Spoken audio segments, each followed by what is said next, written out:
Sudan, سونا، خون اور خاموش جنگ۔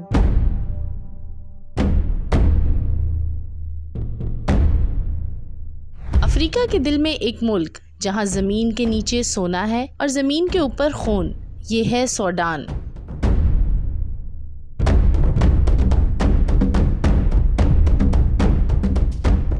وہ ملک جہاں جنگ صرف بندوقوں سے نہیں بلکہ لالچ، نسل پرستی اور بین الاقوامی مفادات سے لڑی جا رہی ہے۔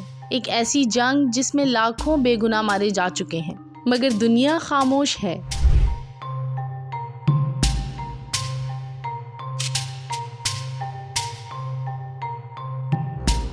دو ہزار 19 میں جب عمر البشیر کی 30 سالہ آمریت کا خاتمہ ہوا تو عوام کو امید ہوئی کہ اب جمہوریت آئے گی، لیکن یہ امید زیادہ دیر قائم نہ رہ سکی۔ عبوری حکومت بنائی گئی جس میں 2 طاقتور قوتیں تھیں، سوڈانی فوج SAF اور ریپڈ سپورٹ فورس RSF، جن کے سربراہ محمد حمدان دقلو المعروف RSF حمید تھی، جو کبھی اونٹوں کے تاجر تھے، آج ملک کے سب سے طاقتور جنگجو بن چکے تھے۔ دونوں نے وعدہ کیا کہ وہ ملک کو شہری حکومت کے حوالے کریں گے، مگر جب طاقت اور دولت کا معاملہ آیا، وہی دوست ایک دوسرے کے دشمن بن گئے۔ سوڈان میں سونا صرف دولت نہیں، طاقت کی زبان ہے۔ دارفور کے پہاڑوں اور نیل کے کنارے موجود کانوں سے نکلنے والا سونا RSF کے ہاتھوں میں ہے۔ یہی سونا وہ بیرون ملک بیچتے ہیں، روس، متحدہ عرب امارات اور افریقی بلیک مارکیٹس میں۔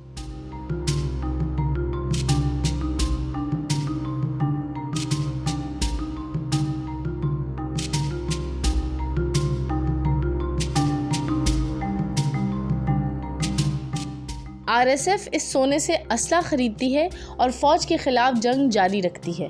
فوج اس دولت پر دوبارہ قبضہ چاہتی ہے اور یوں ایک ایسا خون ریزہ دائرہ بن گیا ہے جو ختم نہیں ہو رہا۔ یہ جنگ صرف سوڈان کی نہیں، یہ دنیا کی بڑی طاقتوں کی پراکسی وار بن چکی ہے۔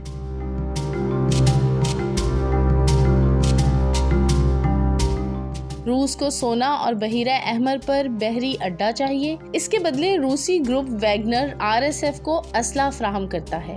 متحدہ عرب امارات پر الزام ہے کہ وہ RSF کو مالی امداد اور ہتھیار دے رہا ہے تاکہ تجارت کے راستوں پر اس کا اثر قائم رہے۔ مصر فوج کی حمایت کر رہا ہے کیونکہ وہ نہیں چاہتا کہ اس کے جنوب میں کوئی آزاد ملیشیا طاقتور ہو جائے، اور امریکہ اور یورپ وہ اس جنگ کو روکنے کی بجائے اپنے سیاسی اثر کے لیے استعمال کر رہے ہیں تاکہ چین اور روس کو افریقہ میں پیچھے رکھا جا سکے۔ یوں سوڈان کے عوام بین الاقوامی طاقتوں کے لیے ایک شطرنج کا مہرہ بن گئے ہیں۔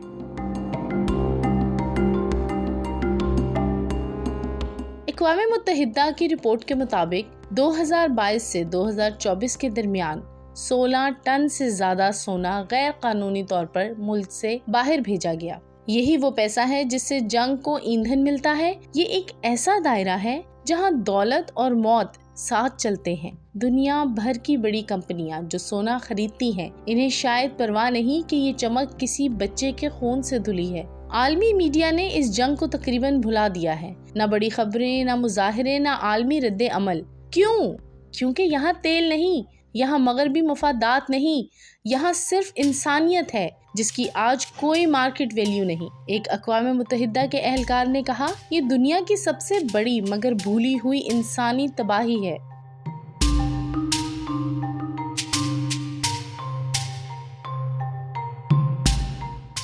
دارفور جہاں 2 دہائی پہلے دنیا نے نسل کشی دیکھی تھی، آج پھر وہی منظر دہرایا جا رہا ہے۔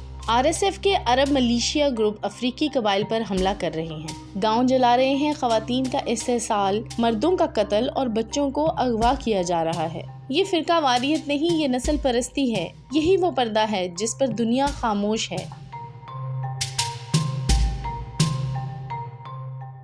ہر چند ماہ بعد امن مذاکرات ہوتے ہیں، کاغذ پر معاہدے، کیمرے کے سامنے مصافحے، مگر زمین پر وہی بمباری، وہی خون، کیونکہ ان مذاکرات کا مقصد امن نہیں بلکہ طاقت کی تقسیم ہے۔ یہی وجہ ہے کہ ہر امن کا اعلان ایک نئی جنگ کا آغاز بن جاتا ہے۔ 15 لاکھ سے زیادہ لوگ بے گھر ہو چکے ہیں، ملک کے اسپتال تباہ، خوراک ختم، پینے کا پانی ناپید، بچے بھوک سے مر رہے ہیں، بزرگ بیماری سے۔ سوڈان کی جنگ شاید اقتدار کے نام پر شروع ہوئی، لیکن اب یہ لالچ، نسل پرستی اور بے حسی کا آئینہ بن چکی ہے۔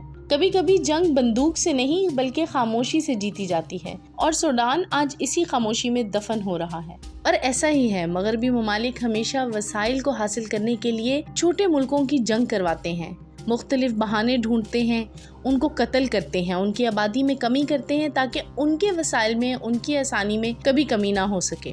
امید ہے اس ویڈیو کے ذریعے آپ کو دنیا کی بڑی طاقتوں کی پالیسی سمجھ آئی ہوگی، وہ کیا چاہتے ہیں اور کیوں دنیا میں اتنا کوہرام مچا ہوا ہے، کیوں ہر بڑی طاقت ایک چھوٹے ملک کے پیچھے ہے۔ نیکسٹ ویڈیو تک کے لیے اجازت دیجیے۔ اللہ حافظ۔